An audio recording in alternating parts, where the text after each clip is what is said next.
బ్రేక్ఫాస్ట్లోకి తిరిగి స్వాగతం. Stocks to watch లిస్ట్లో ఇవాళ అంజనీ పోర్ట్లాండ్ ఓపెన్ ఆఫర్ ఇవాళ ప్రారంభమవుతుంది. చెట్నాడ్ సిమెంట్ ఈ కంపెనీని ఎక్వైర్ చేసిన సంగతి మనకు తెలిసింది. ఈ ఓపెన్ ఆఫర్ ఇవాళ ప్రారంభమవుతుంది. అలాగే ఆస్ట్రాజెనికా డీలిస్టింగ్ కోసం కంపెనీ ప్రయత్నం చేస్తుంది. ఈసారి కూడా డీలిస్టింగ్ ప్రయత్నం విఫలమయ్యే అవకాశాలు కనిపిస్తున్నాయి. ఎందుకంటే సెబీ ఈ డీలిస్టింగ్ వ్యవహారం మొత్తాన్ని చాలా క్లోజ్గా మానిటర్ చేయనున్నట్లుగా ప్రకటించింది. ఇందులో చాలా అవకతవకలు చోటు చేసుకున్నాయి. కొంతమంది కలిసి మైనార్టీ షేర్ హోల్డర్స్కు నష్టం చేకూర్చే ప్రయత్నాలు చేస్తున్నట్లుగా సెబీ అనుమానిస్తోంది. సో ఆస్ట్రాజెనికా డీలిస్టింగ్ ఆఫర్ వ్యవహారం కీలకమైన మలుపు తిరగబోతుంది. అలాగే టాటా మోటార్స్ న్యూయార్క్ స్టాక్ ఎక్స్చేంజ్లో ఏడీఆర్ లిస్టింగ్ కోసం ప్రయత్నిస్తోంది. Reliance Communications QIP qualified institutional investors placement కోసం కంపెనీ ఆఫర్ ప్రైస్ను 142.13 దగ్గర నిర్ణయించింది. సో 151 ప్రస్తుతం మార్కెట్లో కనిపిస్తున్న షేర్ ప్రైస్ ఇది. సో 142 దగ్గర నిర్ణయిస్తున్నారు కాబట్టి కొంత ఆర్కామ్ షేర్లో వాళ్ళ వీక్నెస్ మనం గమనించే అవకాశం ఉంది. ఇంజనీర్స్ ఇండియాకి నవరత్న స్టేటస్ వచ్చింది. సో ఇవి some of the stocks to watch. అలాగే NBFC షేర్లను కూడా ఇవాళ కీలకంగా గమనించాలి, ప్రత్యేకించి SKS మైక్రో లాంటి కంపెనీలని. ఎందుకంటే NBFCలు నాన్ డిపాజిట్ రైజింగ్ కంపెనీస్ ఏవైతే ఉన్నాయో ఫైనాన్స్ కంపెనీస్, వాటికి బ్యాంకింగ్ కరస్పాండెంట్స్గా వ్యవహరించేందుకు RBI పర్మిషన్ ఇచ్చింది. సో NBFC షేర్లు ఇవాళ లైమ్ లైట్లో ఉండే అవకాశం కనిపిస్తుంది. శ్రీరామ్ సిటీ కావచ్చు, SKS మైక్రో కావచ్చు, ఇటువంటి స్టాక్స్. అలాగే L&T finance to some extent. తర్వాత కాలర్ లైన్ ఉన్నారు మురళి ఆర్చెంట్ నుంచి. హలో అడగండి మురళి గారు. టీవీఎస్ మోటార్స్ తీసుకున్నాను, తీసుకొచ్చాను. ఏంటి షార్ట్ టర్మ్ కోసం లాంగ్ టర్మ్ కోసం ఇన్వెస్టర్? టీవీఎస్ మోటార్స్ గతి ఈ రేట్లు ఎలా కనిపిస్తుంది? టీవీఎస్ మోటార్స్ మీరు చూస్తే కనుక అనూహ్యంగా పెరిగిందండి. 25 రూపాయల నుంచి 150 రూపాయల వరకు ఈ ర్యాలీలో పెరిగింది. ఇన్ఫాక్ట్ 6 times పెరిగింది అనమాట. టెక్నికల్గా మన మంత్లీ చార్ట్లో చూస్తే కనుక ఓవర్ బాట్లో ఉంది. ఒక మేజర్ కన్సాలిడేషన్కి అయితే డ్యూ. నా ఉద్దేశం డెఫినెట్గా మీరు బై చేయొచ్చు, కాకపోతే ఒక డిప్ కోసం ఏదో చూడటం మంచిది. ఒక ఫర్దర్ కూల్ ఆఫ్ అనేది వచ్చే అవకాశం కనిపిస్తుంది కూడా. సో ప్రస్తుతానికి అయితే మీరు వెయిట్ చేయండి. అలాగే గట్టి కూడా చూస్తే కనుక బాగా బులిష్గా పెరిగింది. ఈ మధ్యకాలంలో 130, 140 వరకు వెళ్ళి కొంచెం ఒక మైనర్ రియాక్షన్ హైయర్ రేట్లో కొంచెం కరెక్షన్ వస్తుంది. సో మామూలు మిడ్ క్యాప్ స్టాక్స్ లాగా ఈ రెండు కూడా అనూహ్యంగా పెరిగింది. కొంచెం హై రేట్లో చేసే బదులు ఒక చిన్న డిప్ కోసం ఒక 10 to 15% కరెక్షన్లో బై చేయొచ్చు. పాలకొల్లు నుంచి వెంకట్రావు తర్వాత కాలర్. హలో. ఓకే అండి, వెంకట్రావు కాల్ కట్ అయింది. అలాగే AGMs కూడా జరుగుతున్నాయి.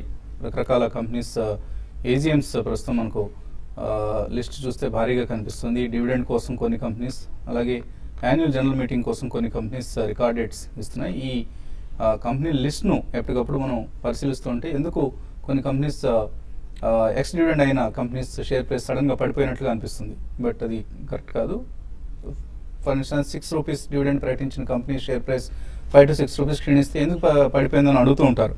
అది ఎక్స్ డివిడెండ్ అయిన కారణంగా పడుతూ ఉంటుంది. ఈ అంశాన్ని గమనించాలి. తర్వాత కాలర్ చెన్నై నుంచి Bhanu. Hello. Maybe I'm asking you like stock record ఇది ITC గురించి. ఏంటంటే చాలా డిఫెన్సివ్ స్టాక్ అని చెప్పారు, దాని పడిపోయిందండి. నా చాలా స్టాక్స్ అని చాలా షేర్స్ అని చిక్కుపోయింది. దాంట్లో అమ్మాలా ఉంచుకోవాలా ఏం చేయాలా అర్థం కావట్లేదు. కొంత అంటే డిఫరెంట్ ఛానల్స్ డిఫరెంట్ గా చెప్తున్నాయి. ఒకటేమో 295 వెళ్తుంది అని చెప్తున్నారు, ఇంకొకళ్ళేమో 369 వెళ్తుందని ఇస్తున్నారు. ఏంటి కరెక్ట్ అనేది చాలా కన్ఫ్యూజన్ ఉంది. అదొకటి కొన్ని చెప్తాను. అంటే మీరు న్యూస్ ఫాలో అయ్యారో లేదో అండి? ITCలో ప్రధానంగా వచ్చిన వార్త ఏంటంటే ఎక్సైజ్ డ్యూటీ పెంచబోతున్నారు టొబాకో ప్రొడక్ట్స్ మీద అన్న వార్తతో దీనిలో కరెక్షన్ మనం చూస్తున్నాం. బట్ దీనివల్ల వాల్యూమ్స్ తగ్గుతాయన్న అంచనా కొంతమేరకు ఉన్నప్పటికీ కూడా ఇప్పుడు ఏదైతే కరెక్షన్ మనం చూసాం అక్కడితోనే ఎండ్ కావచ్చన్న అభిప్రాయం మార్కెట్లో ఎక్కువగా ఉంది. టెక్నికల్గా ఎలా కనిపిస్తుంది ITC? ఒకటండి, టెక్నికల్గా అయితే వీక్గానే ఉంది. అంటే మెయిన్ రీజన్ ఏంటంటే టొబాకోది ఒకటి, ప్లస్ ఇంకోటి మాన్సూన్ అనేది కూడా మీరు చూడాలండి. FMCG స్టాక్స్ అనేవి కూడా చాలా వరకు మాన్సూన్ బాగుంటే నెలలో బాగా పెరుగుతాయండి. కాబట్టి మాన్సూన్ అనేది ఎంకరేజింగ్ లేదు. ప్రతి బడ్జెట్లో కూడా టొబాకో రేట్లు పెరుగుతూనే ఉంటారు. టొబాకో మీద ట్యాక్స్ పెంచుతూనే ఉంటారు. ITC కానీ చూస్తే 80% బిజినెస్ కూడా టొబాకో నుంచి వచ్చే బిజినెస్ కాబట్టి దానికి బాగా రియాక్ట్ అవుతుంది. అయితే ఈసారి చాలా ఎక్కువ పెంచే ఉద్దేశం ఉంది అని దానివల్ల ఏంటంటే కొంచెం ITC స్టాక్లో లాస్ట్ ఒక 1 week కరెక్షన్ చూస్తున్నాం. అయితే 320 అనేది నిన్న రీబౌండ్ అయిందండి. అయితే టెక్నికల్ పరంగా చెప్పాలంటే 320 అనేది దానిపైన క్రాస్ అయింది కాబట్టి ఈ రోజు రేపట్లో దాని పైన ఉంటే మాత్రం మళ్ళీ స్టాక్ ఈ లెవెల్ ఆగొచ్చు, లేదంటే మాత్రం మీరు అన్నట్టుగా ఈవెన్ 300 దాకా కూడా రావచ్చు. బట్ బడ్జెట్ ఉంది కాబట్టి బడ్జెట్ వరకు ఈవెన్ యాక్చువల్గా ట్యాక్స్ పెంచినా కూడా స్టాక్ వెయిట్ చేయమంటారా ఆయన? వెయిట్ చేయమనే చెప్తాను, అంటే ర్యాలీస్లో ఎగ్జిట్ కమని చెప్తాను. ఓకే, లాస్ట్ కాలర్ లైన్ ఉన్నారు, తెనాల నుంచి Kamal Kumar. Hello, hello sir, good morning sir. Good morning అండి, అడగండి. హెచ్డిఎఫ్ గురించి ఈ పొజిషన్ తీసుకోవచ్చా, బై చేసుకోవచ్చా? స్పెక్యులేషన్ కోసమా? హెచ్డిఐ అదే స్పెక్యులేషన్ కోసం అడుగుతున్నారా మీరు? లేదు సార్, లాంగ్ పొజిషన్ కోసమే. లాంగ్ టర్మ్ కోసం అడుగుతున్నారు. హెచ్డిఎల్ మేబీ లాంగ్ టర్మ్ అంటే ఆయన ఉద్దేశం ఎంతో తెలియదు, మీకు హోల్డ్ తీసుకోవచ్చు ఇక్కడ. లాంగ్ అన్నారు, లాంగ్ బహుశా నా టెక్నికల్గా చూస్తే కనుక ఈ లెవెల్లో కొంచెం 90 రూపీస్ దగ్గర సపోర్ట్ తీసుకుంది. 110 రూపాయల నుంచి పడిన స్టాక్ కరెక్ట్గా 90 రూపీస్ దగ్గర ఒక మేజర్ బాటం కూడా ఏర్పడింది. దీన్ని ఒక మైనర్ రివర్సల్ చూసాం. ఒకవేళ స్పెక్యులేషన్ మీరు రిస్క్ తీసుకోగలరు, కొంచెం షార్ట్ టర్మ్ కోసం అయితే కనుక నా ఉద్దేశం కరెంట్ రేట్ 90 రూపీస్ దగ్గర బై పొజిషన్ తీసుకొని స్ట్రిక్ట్గా మాక్సిమం ఒక 4 రూపీస్ 86 కింద మించి స్టాప్ లాస్ అనేది పెట్టడం మోస్ట్ ఇంపార్టెంట్. ర్యాలీ వచ్చిందంటే కనుక నెక్స్ట్ టార్గెట్ 105, 110 వరకు వెళ్ళే అవకాశం ఉంది. So with strict stop loss buy position తీసుకోవచ్చు. హరినాథ్ బాబు మెయిల్ పంపించారు, Castrol, DB Corp, Deepak Nitrite 6 months కోసం తీసుకోవచ్చు ఇవి. ఇప్పుడు మీరు చెప్పినవన్నీ కూడా ప్యూర్ ఇన్వెస్ట్మెంట్ స్టాక్స్ అండి, మీరు 6 to 8 months కోసం మీరు బై చేసుకోవచ్చు అండి.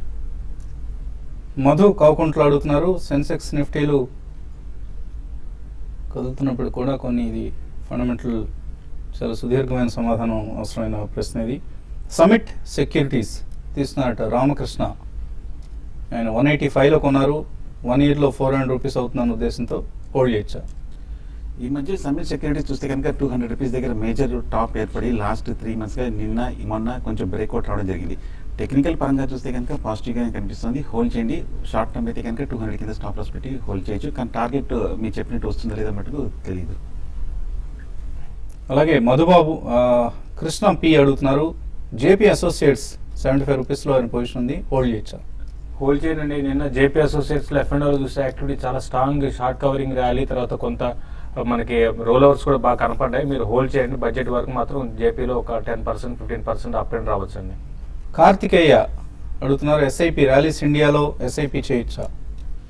ర్యాలీస్ ఇండియా చూస్తే కనుక ఓవరాల్గా కొంచెం పాజిటివ్గానే స్టాక్. ఇన్ఫాక్ట్ నిన్న చూస్తే కనుక 210 లాస్ట్ 3 months మేజర్ హైని, మేజర్ టాప్ని కూడా బ్రేక్అవుట్ రావడం జరిగింది. ప్రస్తుతం హోల్డ్ చేయండి. 200 కింద అయితే షార్ట్ టర్మ్ స్టాప్ లాస్ కింద పెట్టి హోల్డ్ చేయొచ్చు. ర్యాలీస్ ఇండియా కావచ్చు, ధనుక అగ్రి కావచ్చు, ఇటువంటివన్నీ కూడా రాబోయే రోజుల్లో మరింత బెటర్గానే పెర్ఫామ్ చేసే అవకాశాలు ఉన్నాయి. అగ్రికల్చర్ సెక్టర్ మీద పనిచేస్తున్న కంపెనీస్ ఇవన్నీ కూడా. శామ్ క్రిక్ పిస్టన్స్ తీసుకుందాం అనుకుంటున్నారు షార్ట్ టర్మ్ కోసం, సయ్యద్ ఇమ్రాన్ తీసుకోవచ్చా? సారీ, ఏ స్టాక్ అండి? Sam Krigs, SAMKRG. Sam Krig Pistons local company, Hyderabad company, auto ancillary company. ఇది బుల్లిష్ గారి కనిపిస్తుంది. ఈ మధ్య ఈ స్టాక్ చూస్తే కనుక 60 రూపాయల నుంచి 90 రూపాయల వరకు పెరిగి నిన్న మిడ్ క్యాప్ ర్యాలీలో ఈ స్టాక్ కూడా బాగా పార్టిసిపేట్ చేసి 90 రూపీస్ బ్రేక్అవుట్ అయింది. నా ఉద్దేశం 100, 110 వరకు వెళ్ళే అవకాశం ఉంది. పాజిటివ్గానే ఉంది. సో అన్ని ఆటో యాన్సిలరీ కంపెనీలతో పాటు ఇది కూడా పెర్ఫామ్ చేస్తుంది. డెఫినెట్గా మీరు medium to long term outlook అయితే తీసుకోవచ్చు. కంపెనీ పెర్ఫార్మెన్స్ కూడా, ఫైనాన్షియల్ పెర్ఫార్మెన్స్ కూడా okay, not so excellent but okay అనిపిస్తుంది. ఇది వాటి బిజినెస్ బ్రేక్ఫాస్ట్. మధ్యాహ్నం 1:30 మళ్ళీ స్మార్ట్ ఇన్వెస్ట్లో కలుద్దాం.